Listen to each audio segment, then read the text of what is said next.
All right, this is Flave from Boxing Evolution TV here. I'm just here with Shannon The Cannon Ritch. He's one of the American fighters who's been flown in to fight on the IFC March the 9th show. His opponent is Darren McNamee. How you doing, Shannon? I'm good. Loving the weather here in Arizona. Nice and hot. Well, at least someone has nice weather because the weather over here is absolutely miserable. So that's one thing you haven't got to look forward to in England. Yeah, last time I was there, it was pretty nasty as well. So, I don't know. Should be good. Well, you'll find not much has changed. Hopefully it won't be snowing though, at least. Yeah, right. So, yeah, you're coming over to fight Darren. What do you know about him? Do you know anything about Darren at all? I know that he didn't want to fight at 185, so the promoter, Andy, asked me would we do a catch weight at 195. And, I don't care, man. I fought guys that are 270, so size doesn't matter to me, man. It's just getting in there and fighting and testing yourself. So, no big deal. So you've actually gone up in weight for this fight then? Yeah. Yeah, actually going up in weight a little bit on this fight. Instead of cutting down to 85, we'll just make weight at 195. Okay, that's good. I don't know what that is in kilos or whatever. Where you guys do, I'm saying 195 pounds. So. Well, don't ask me off the top of my head. I do not have a clue how many pounds there are to kilos. So, but yeah. So you're a bit of an MMA veteran, aren't you? You've had something like 195 fights and 105 wins. 105 wins, 87 losses, 2 draws. And I've fought everywhere. This is I have 5 world titles. I have 17 belts. Hopefully, I come to England and get another belt, bring home another world title. Yeah, because you're fighting for a world title on this one, aren't you? So, out of all the people that you've fought so far, who would you say is your toughest fight? I'd have to probably say Frank Shamrock. I mean, he's one of the guys that he actually broke my arm in a fight. So I mean, he was actually a tough guy. Evan Tanner was really tough. Actually, your guy's Mark Weir. He was a pretty tough kid. I mean, I've fought a bunch of tough guys. Everybody that I fight in the ring or the cage is a tough guy. How technical they are, that's another thing. But I mean, anybody that gets in the cage is going to be tough, and I expect Darren to be tough. He looks like a big, strong guy. Watched a couple of his fights. He likes to ground and pound, likes big punches. But so do I. So I mean, I think it's going to be a barn burner. I think the fans are going to get their money's worth. And I think it's going to be an exciting fight. Well, from what I've done, from what I can see from researching you, it says that you are pretty much well known for never winning or losing a fight by decision. It's always gone to knockout or submission either way. Yeah, knockout or submission. I come to fight. You know what I mean? I don't come there to try to win a decision. I come to win the fight. I don't know if you understand that terminology, but I'm not in the fight to try to win a decision. I'm in the fight to try to either knock you out or get knocked out or win by submission or get submitted. I mean, I'm there to fight. I want to win the fight.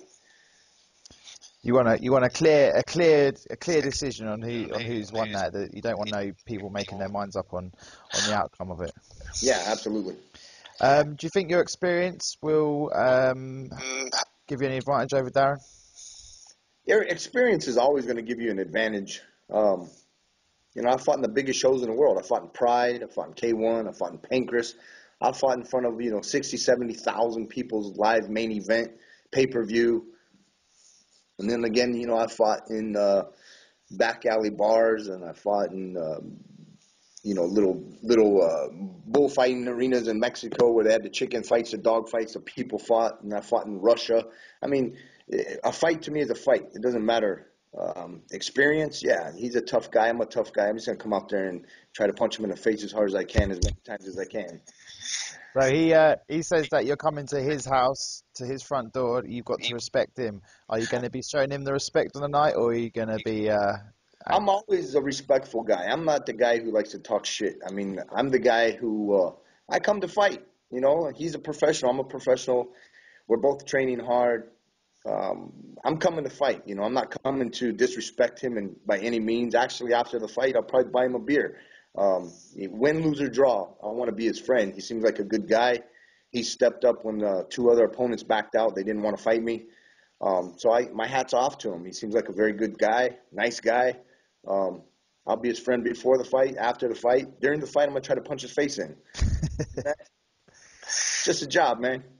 Yeah, that's the way. That's the mentality. I like to hear that. So you're actually landing the day before the fight from America, aren't you? Yeah, I think Andy. I think the promoter is gonna make the Americans jet lagged. So we'll have a little bit of jet lag. Go make weight, take a nap, and then next day we're gonna fight.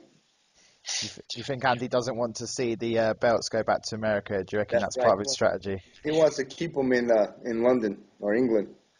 So That's quite a good strategy by Andy. I must say so myself. good strategy, but my team is tough. I mean, I'm bringing over some guys that are experienced. By no means are we the best fighters in the world, but I think we're probably some of the toughest. I mean, we all have a bunch of wins. We all have belts. We're game fighters. The phone rings. They say you want to fight. We book it. We're ready to go. Well, that's definitely the kind of attitude you've got to have if you want to be a fighter. Do you see any end in you having fights anytime soon, or are you going to carry on for another decade? Look, I'm 42 years old, and I've been fighting since 1991. And I used to fight, sometimes 3, 4 times a night. And, this is back before internet. This is back before people kept, doing records and stuff. So when you go to SureDog, it says I have like 120 something fights, and they have my record all screwed up. I actually have 105 wins, 85 losses, and 2 draws. Now, 87 losses, actually. That being said,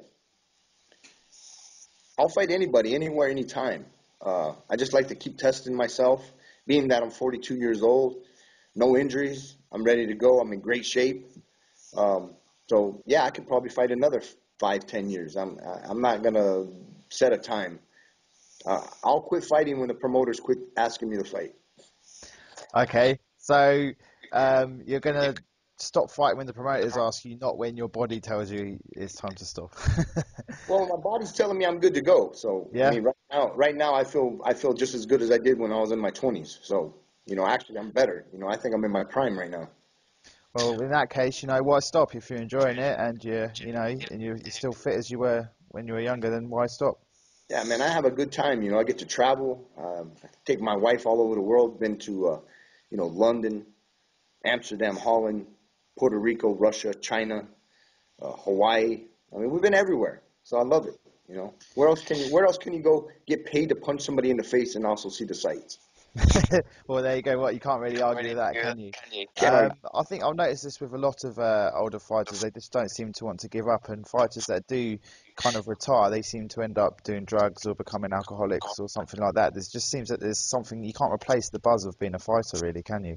Well, you know what? I find the replacement is kind of what my other job is. I'm an executive protection agent. I do bodyguard work. So, I All mean, right. I've been hired out to go into like Iraq, into other parts of the country and do some crazy things with the military. So, that's an adrenaline rush there. Plus, I also do a little bit of acting. I've been on some TV shows, a couple movies. And when I get done fighting, that's where I plan to transition into the acting world. So we'll see what happens. But definitely like to be in the limelight. I like being on the camera. Well, at least you have your alternative options for when you do eventually stop. How do you find the MMA kind of fighting helps you with your kind of stuff like the close protection stuff? It Does it definitely gives me confidence. It puts things in perspective to where when it comes time to do your job, when you get that adrenaline rush and you got somebody shooting at you and you got to return fire. Um, you stay calm. You don't really freak out. So it's helped out a whole lot. Oh, that's very interesting. And what final question before we wrap this up? What do you think of Tom Hardy? I like Tom Hardy. I got to meet him. I put him on Facebook, a picture of me and him while we were at the last UFC. Really nice guy. You know what I mean? I'm a big fan. Actually, I'm a big fan of all the got fighters from England. I mean, Bisbing. I'm a big Bisbing fan. Tom Hardy. Um, Ian Freeman, he's going to be there. I like to shake Ian's hand. I've been an Ian Freeman fan for a long time. You know, there's a lot of good talent coming out of England, and you know, I'm just proud to be able to come there, fight for you guys, fight for the fans, and hopefully make some friends. Okay, well, you know, I'm really looking forward to meeting you myself. I'm sure we'll have a lot to talk about. And I'm really looking forward to watching you fight against Darren. I think it's going to be an absolutely explosive fight. Can't wait to see that one getting on. And hopefully this can be the start of some more American versus England pay-per-view action. I'm really looking forward to this. So, I love it, you know, and like I said, anytime that the IFC wants to use me or any of my guys, we're ready to go. You know, we'll fight anywhere, anytime. Big shout out to Torque, one of my sponsors. Also, Kickskin, LA Boxing, Hogan Guns, and Busted Knuckle. So anyway, it's good talking to you, and I look forward to coming out there and meeting you face to face. okay, and to all of your American fans out there, you can be watched live on Boxing Evolution TV pay-per-view. It's only £3.99, which works out about $6 or $7. So yeah, they can all keep in touch and see what happens on the night.